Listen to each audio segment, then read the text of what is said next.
And Mr. Raskin is recognized for 5 minutes. Thank you. Dr. Fauci, we've got two enemies in this crisis. One is the virus, and one is misinformation about the virus. And I want to quickly clear up a few things that have been said over the course of this process. One was by the president in early February when he said, it looks like by April, you know, in theory, when it gets a little warmer, it miraculously goes away. Is there any scientific reason to believe that? The basis for any surmising that that might happen is based on what we see every year with influenza, which actually, as you get to March and April and May, it actually goes way down, and other non-novel coronavirus, but common cold coronaviruses often do that.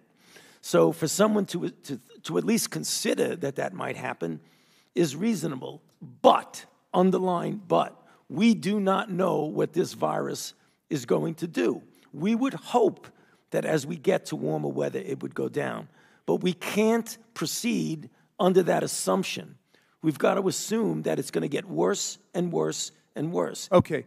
The president predicted that there could be a vaccine in a few months. I think you contradicted that today, and I think you contradicted that at that time. I just want you to be very clear. Is there any chance we will have a vaccine in a few months? No, I made myself clear in my statement. Okay. Dr. Redfield, the first case of community spread of coronavirus took place on February 26th. That is infection of someone who did not have a clear travel history to China or direct contact with someone who did. Why wasn't the decision made on February 26th to expand your testing criteria for anyone displaying corona-like symptoms at that point instead of waiting until March 4th to broaden the criteria? Well, that's a good question, Congressman. I mean, we always left the discretion to do testing to the local public health group. If you look, we always had that discretion. We never refused testing from anybody, but we did give guidance, as you point out, originally to do testing for individuals that presented with certain clinical scenarios secondary to travel to China.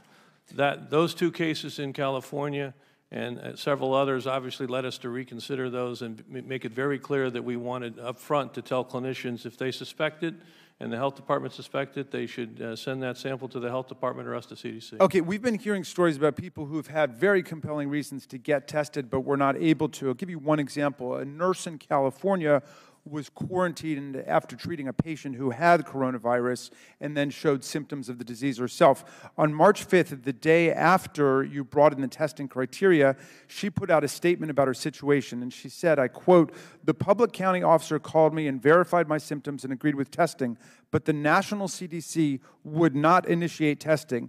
They said they would not test me because if I were wearing the recommended protective equipment, then I wouldn't have had the coronavirus." Are you familiar with this case? No, and I would think that this is a misunderstanding if it did occur.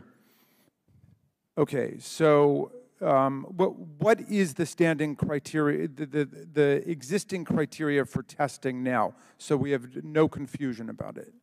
Again, it's if a clinical physician, a physician, nurse practitioner, healthcare provider feels a test is indicated, then we based on what? Based on their clinical assessment.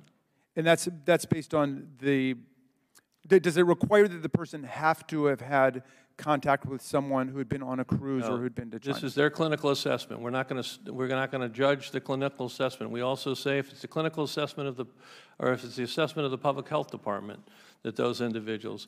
And again, these are decisions. What happens is in the time when testing was limited to health departments, the local health department makes that decision, and then but they have followed CDC guidance.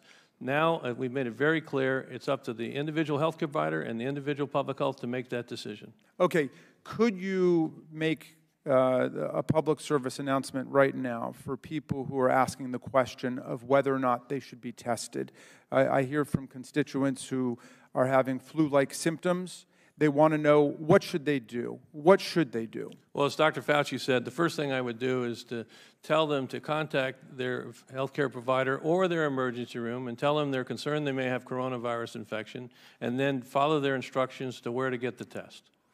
All right, and then proceed with getting the appropriate clinical evaluation. Okay, so they should call someone before they go anywhere. Well, we'd like to do that because if you really think you're infected, we're trying to avoid someone to walk into a 200-person, 100-person emergency room first. It's just a call in advance, and then they'll arrange exactly how they're going to get the test, how they're going to see the patient. They're going to be prepared when that patient comes to the emergency room that they're going to be able to isolate them, get them tested, get them properly evaluated. Okay, thank you for your work on behalf of the American people. I yield back, Madam Chair.